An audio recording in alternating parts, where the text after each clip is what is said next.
Hola, soy Ángeles Saavedra y te voy a compartir 5 tips para integrar un proyecto. La mejor forma de tener una buena idea es tener muchas ideas. ¿Tienes una idea? ¿Qué esperas para convertirla en proyecto? Yo te voy a ayudar. Vamos a iniciar compartiendo 5 tips para integrar tu proyecto. Primero, define el alcance. Segundo, define su duración. Tercero, identifica las partes que lo conforman. Cuarto, elabora tu programa de trabajo. Y 5, integra tu presupuesto. Para facilitar la explicación de los conceptos, pondremos un ejemplo. Comencemos. Primero, delimita el alcance de tu proyecto. Vamos a iniciar definiendo el nombre de nuestro proyecto. Define un nombre que sintetice y dé clara idea sobre de qué se trata tu proyecto.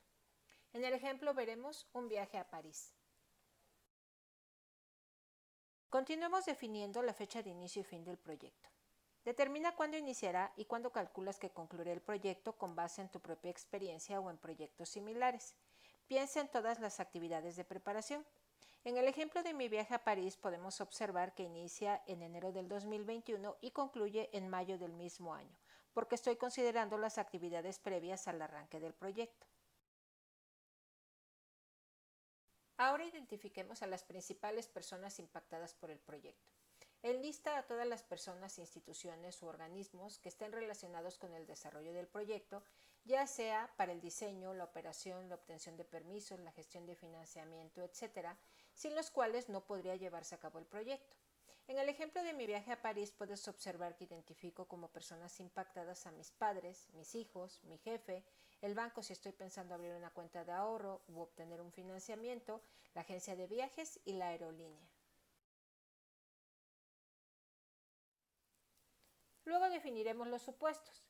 Identificaremos los aspectos que estamos dando por hecho para que el proyecto funcione. Por ejemplo, si tengo disponibilidad de los involucrados, si hay disponibilidad de recursos, si considero que la empresa trabaja de lunes a viernes, por ejemplo, o de 9 a 6, etc. En el ejemplo de mi viaje a París, podemos observar como supuestos que cuento con los recursos financieros para ir a París y dispongo de los días de vacaciones en mi trabajo o negocio para hacer el viaje. Ahora continuemos con las restricciones. Vamos a identificar los aspectos normativos y o disposiciones reglamentarias que requerimos para desarrollar el proyecto. Por ejemplo, permisos de importación, permisos de construcción, etc. En el ejemplo de mi viaje a París, las restricciones son que debo contar con pasaporte para viajar y consideremos el caso hipotético de obtener mi visa para ingresar a Francia, entonces deberé gestionarlo. Por otro lado, también debo prever los factores de éxito, que son aquellos aspectos que favorecen el éxito del proyecto, mismos que tendremos que considerar cuidadosamente durante la planeación. En el ejemplo de mi viaje a París, los factores de éxito son, por ejemplo, el gestionar mi permiso de vacaciones oportunamente, porque si no lo tengo, pues puedo poner en riesgo mi viaje, cumplir la meta de mi ahorro de 1,000 euros como una cantidad hipotética y encontrarme, por supuesto, saludable para disfrutar al 100% de mi viaje. Finalmente vamos a hablar de los riesgos. Vamos a reflexionar cuidadosamente cuáles son los aspectos externos o internos que nos pueden poner en riesgo la realización del proyecto. Por ejemplo, si hay un cambio en la moneda, pues eso nos puede afectar en nuestro proyecto. En el ejemplo de mi viaje a París, considero, por ejemplo, en las circunstancias actuales, una posibilidad de cierre de fronteras por emergencia sanitaria.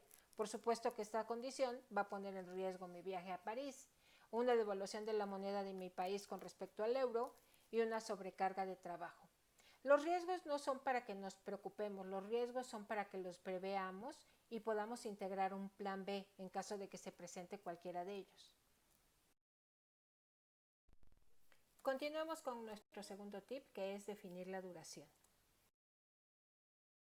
Para definir la duración de las fases del proyecto, habremos de considerar primero las fechas de inicio y fin que establecimos anteriormente. Posteriormente definimos la duración por grandes bloques o fases de actividades y de preferencia las vamos a dibujar en un diagrama para facilitar su visualización. Esto lo haremos en bloques de días, semanas o meses dependiendo la duración y el tipo de proyecto. En el ejemplo de mi viaje a París, Si recordarán, establecimos que el periodo de ejecución sería de enero a mayo del 2021. Hemos establecido los bloques de ahorro, gestión de permisos, que si observamos están simultáneos, la compra de boletos y el viaje a París. De esta manera tengo mis grandes bloques que me permiten visualizar ya mi periodo completo de realización. He agregado dos actividades que no quiero que se me pasen de vista, que son la preparación de la maleta y las previsiones caseras. Pasemos ahora a nuestro tercer tip, que es desagregar en partes nuestro proyecto.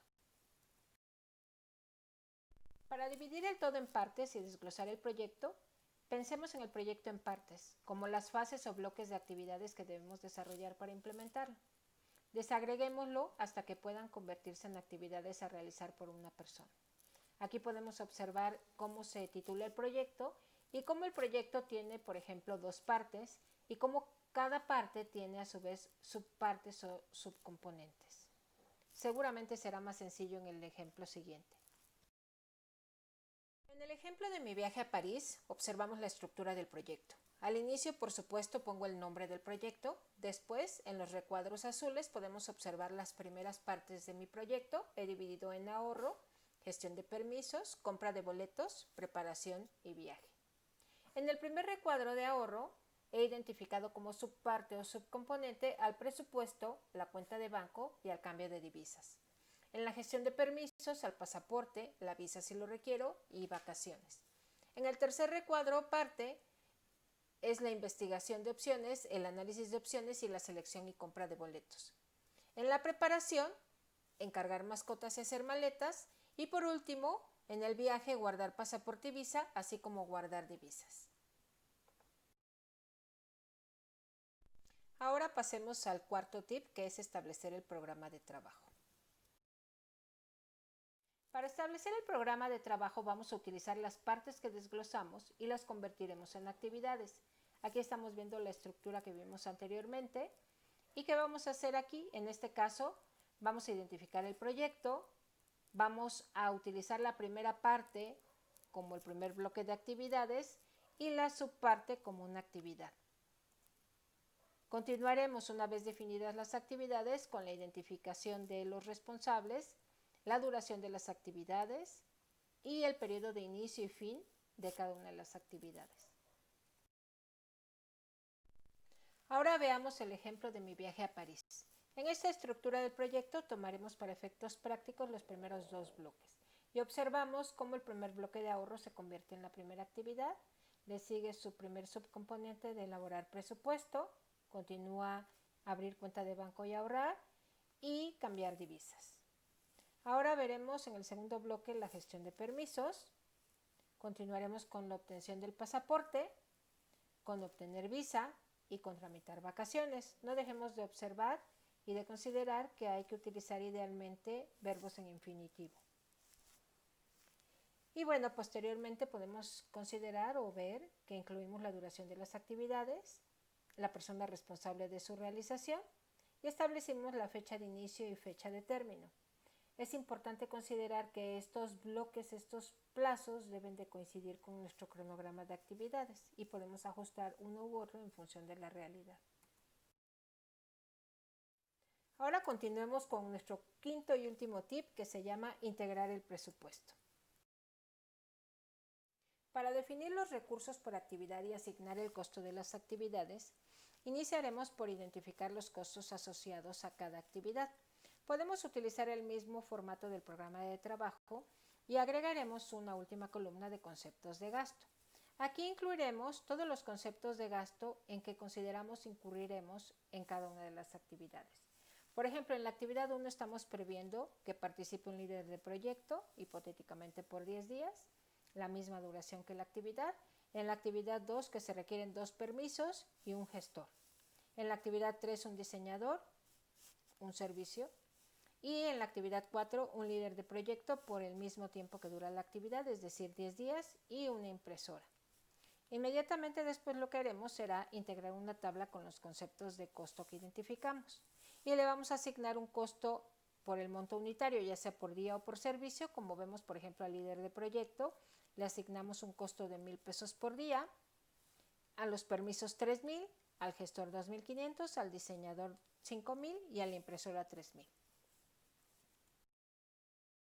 Continuamos con la asignación de los costos por actividad. Lo que vamos a hacer es utilizar nuestra tabla de costos definida y podemos observar, por ejemplo, que en la primera actividad tenemos un líder de proyecto con una participación de 10 días.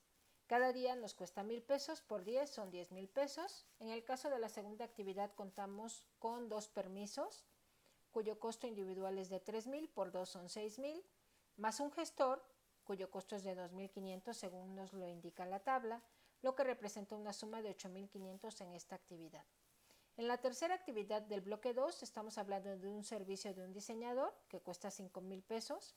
Y en la última actividad es un líder de proyecto por 10 días y una impresora. Entonces el líder de proyecto son 10 por 1,000 más 3,000 pesos de la impresora son 13,000. Si consideramos la suma de las actividades, estamos hablando de que el costo de estas dos etapas es de 36,500 pesos. Ahora veámoslo con el ejemplo de mi viaje a París. Primero identifico los costos asociados a cada actividad. Voy a observar que, por ejemplo, en la primera actividad de elaborar el presupuesto requiere un líder de proyecto por 3 días. En la segunda actividad de abrir cuenta de banco y ahorrar requiere el traslado al banco. En la tercera actividad de cambiar divisas requiere el traslado a casa de cambio. En la primera actividad del segundo bloque de gestionar permisos requiero el costo del pasaporte. En la segunda de obtener visa el costo de la visa. Y en la tercera de tramitar vacaciones es sin costo. Como comentamos, voy a integrar una tabla con los conceptos de costo identificados y observo que integro el líder de proyecto por día a 1,000 pesos cada día, el traslado de ida y vuelta, que son 200 pesos en mi estimación, el pasaporte, 5,500 pesos mexicanos, y en la visa, 2,500 pesos mexicanos. Como tercera actividad de este ejercicio, lo que voy a hacer es asignar los costos por actividad usando la tabla de costos que acabo de integrar. De manera que, por ejemplo, en elaborar presupuesto, el líder de proyecto me cuesta 1,000 pesos por día, lo requiero 3 días, son 3,000 pesos. El traslado al banco son 200 pesos por una sola ocasión. El traslado a casa de cambio igual, son 200 pesos. En la primera actividad del segundo bloque, en obtener pasaporte, el costo de pasaporte es directo, 5,500 pesos. Y en obtener visa estamos hablando de 2,500 pesos según mi tabla. Si obtengo la suma de toda mi columna, voy a obtener un total de 11,400. Si esto fueran todas las actividades de mi proyecto, estaríamos hablando de que mi proyecto tiene un costo de 11,400 pesos mexicanos. Lo importante es considerar todas las actividades que engloba nuestro proyecto. Por último, integra todo en un solo documento. Así te será más sencillo implementar tu proyecto. Listo, has definido los aspectos más importantes de tu proyecto. Ahora, solo resta que afines los detalles y emprendas tu proyecto. Recuerda, cuando creas en algo, crea en ello hasta el final, implícita e incuestionablemente. Soy Ángeles Saavedra y si requieres apoyo estoy para ayudarte. Búscame en mis redes. Suscríbete a mi canal y recibe más tips como este. Y mucho éxito en tu proyecto.